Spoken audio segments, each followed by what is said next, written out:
সবাই পিকনিক করছে, আমাকে কেউ ডাকেই না। বাঙ্কু, তুই ছাড়া বন্ধু বলতে আমার আর কেউ নেই। এ নে রফিক, এই দুটো তুই রাখ। আরে ওখানে কারা? বাঙ্কু, তুই একটু এখানে বস, আমি এক্ষুনি আসছি। স্যার স্যার স্যার আরে বাবু, কি হয়েছে? স্যার, ওখানে দুটো আতঙ্কবাদী। তাহলে ভাইজান তোমার কাছে কি থাকবে? এই ব্যাগ ভর্তি মিষ্টি এনেছে নাকি? এই ব্যাগের মধ্যে তো আরজেক্স গুলো আছে। আরে বাহ ভাইজান, তাহলে তো আজকে বর্ডারের চিহ্নই মিটে যাবে। হ্যাঁ, এখন গিয়ে বর্ডারের কোনা কোনা বোমগুলো সেট করে দেয়। আমি সময় মতো রিমোটটা টিপে দেবো। হ্যাঁ ভাইজান, আর তারপরে শুরু হবে মৃত্যুর খেলা। এই খবরটা এক্ষুনি ফাজি স্যারকে জানাতে হবে। স্যার, আপনি তাড়াতাড়ি চলুন, বর্ডারের সবার জীবন এখন আমাদের হাতে। এখন চলো ওখানে।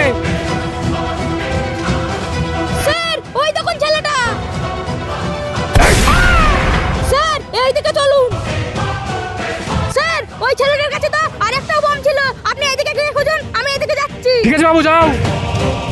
সব বোম সেট হয়ে গেছে, এটাই সঠিক সময়। তো সব খেল খতম। ফাজি, চুপচাপ ওই রিমোটটা আমাকে দিয়ে দে, নইলে তোর মৃত্যু অনিবার্য।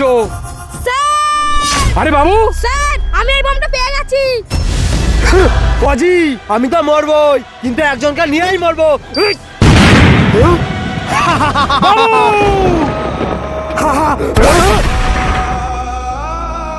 ভিডিওটি ভালো লাগলে কমেন্টে জয় হিন্দ লিখে যাবেন।